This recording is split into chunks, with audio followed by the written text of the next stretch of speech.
हमारा क्वेश्चन है उदारीकरण क्या है, इसकी विशेषता क्या है। उदारीकरण क्या होता है मैं ये आज आपको बताऊंगी, ठीक है। उदारीकरण वो होता है, यह वह प्रक्रिया है जिसमें सरकार अपने देश की अर्थव्यवस्था पर लगाई गई कुछ कड़ी नियम कानूनों को ढीला करती है।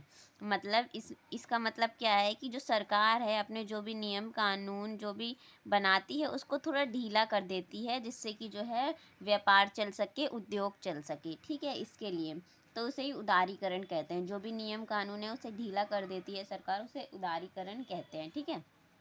पूछा है इसकी विशेषता, तो उदारीकरण की विशेषता जानते हैं क्या क्या है। पहला, सरकार नियंत्रण कम करना, मतलब जो सरकार है वो अपने नियम कानून कम कर रही है, तो वही सरकार नियंत्रण कम करना। सरकार व्यापार और उद्योग पर सीधे कम हस्तक्षेप करती है। कम हस्तक्षेप करना मतलब वही कि नियम कानून कायदे जो है वो कम कर देती है, जिससे कि है जो व्यापार है उसमें आसानी हो, ठीक है। व्यापार में स्वतंत्रता बढ़ाना, अब सरकार ने नियम कानून कम कर दिए तो व्यापार में स्वतंत्रता तो बढ़ेगी।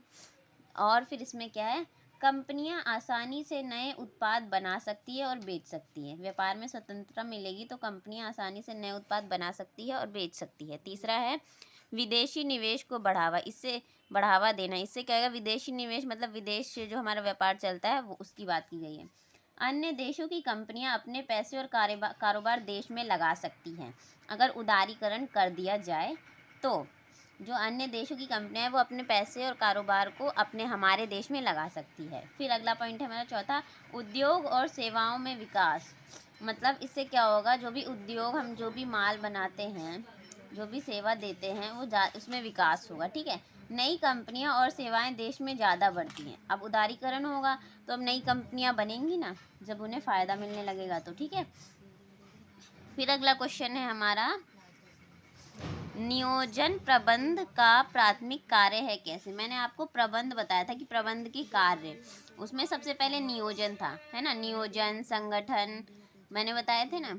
तो नियोजन बोला है कि नियोजन जो है वो प्रबंध का प्राथमिक कार्य कैसे है, तो वो बताते हैं, ठीक है। नियोजन जो है हम जिसमें हम योजना बनाते हैं कंपनी को शुरू करने से पहले, ठीक है।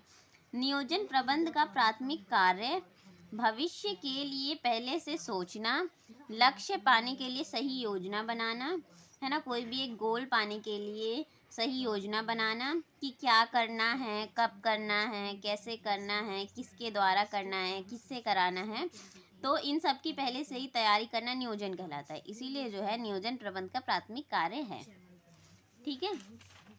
फिर आते हैं अगला, अगला है हमारा निजीकरण से क्या आशय, इसके उद्देश्य। निजीकरण क्या होता है वो बताती हूँ।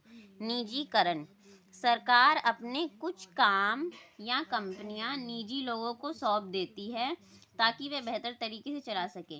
तो जो सरकार है ना वो क्या करती है, जैसे उसकी कुछ कंपनियां हैं, कोई काम है तो वो निजी मतलब जो प्राइवेट कंपनियां होती हैं उसको हम निजी कह सकते हैं, निजी, तो उनको दे देती है जिससे कि वो सही तरीके से चला सके, है ना, क्योंकि प्राइवेट में काम अच्छा होता है, ठीक है। निजीकरण के उद्देश्य, अब इसके उद्देश्य भी पूछे थे तो इसके उद्देश्य क्या है, इससे क्या होगा, काम की गति बढ़ेगी। अब सरकार तो वो काम कर ही रही है, अपना काम सरकार कर रही है, पर जो उसने कुछ काम जो है निजी कंपनियों को दे रखा है वो भी कर रही है, तो इससे क्या है, काम की गति बढ़ रही है ना, काम की गति बढ़ना। निजी कंपनियां काम तेजी से और कम खर्च में करती हैं, ठीक है, इसलिए उत्पादन और सेवा की गुणवत्ता बढ़ती है, ये है, ठीक है। फिर अगला पॉइंट है सरकार पर बोझ कम करना। अब सरकार ने काम जब सौंप दिया किसी और को तो उसका बोझ भी तो कम हो रहा है ना। तो दूसरा पॉइंट ये है सरकार पर बोझ कम करना। सभी कंपनियां सरकार अच्छी तरह से नहीं चला पाती, जो सरकारें सारी सारी कंपनियां वो अच्छी तरीके से नहीं चला पाती, इसलिए निजीकरण से सरकार का खर्च और जिम्मेदारी कम हो जाती है, ठीक है। सरकार का खर्च कम हो रहा है, उसकी जिम्मेदारियां भी कम हो रही है। फिर है कंपटीशन बढ़ाना, इससे क्या होगा, लोगों का कंपटीशन बढ़ेगा, है ना।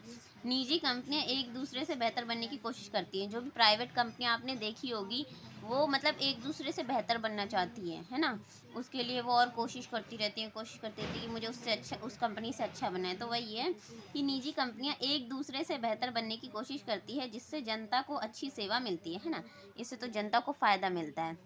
फिर अगला पॉइंट है हमारा अधिक मुनाफा और साधन प्रबंध। इससे क्या है, निजी क्षेत्र जो प्राइवेट कंपनियां होती हैं वो बहुत अच्छे साधन देती हैं, है ना। अगर हम प्राइवेट हॉस्पिटल में ही जाते हैं तो वहाँ पे हमें बहुत अच्छे से हाँ, हम जल्दी हमारा हर चीज़ होता है, ओपीडी जल्दी हो जाता है, हमारी जाँच-वाँच जल्दी हो जाती है, कोई लाइन नहीं लगाना पड़ता, और हम अगर एडमिट होते हैं तो हमें रूम का अच्छा प्रबंध मिलता है, ठीक है? तो वही है कि निजी क्षेत्र बेहतर प्रबंधन और आधुनिक तकनीक का उपयोग करता है, जो मतलब आधुनिक हो मतलब जो आज कल में चल रही है, नई तकनीक का उपयोग करता है, जिससे काम और लाभ दोनों बढ़ते हैं, ठीक है? फिर अगला है सरकारी आय बढ़ाना। इससे सरकार की आय बढ़ती है। सरकार जब किसी कंपनी का निजीकरण करती है तो उसे उससे पैसा मिलता है, ठीक है? जब सरकार किसी कंपनी का निजीकरण करती है तो उसे उससे पैसा मिलता है, ठीक है? तो ये है हमारा क्वेश्चन।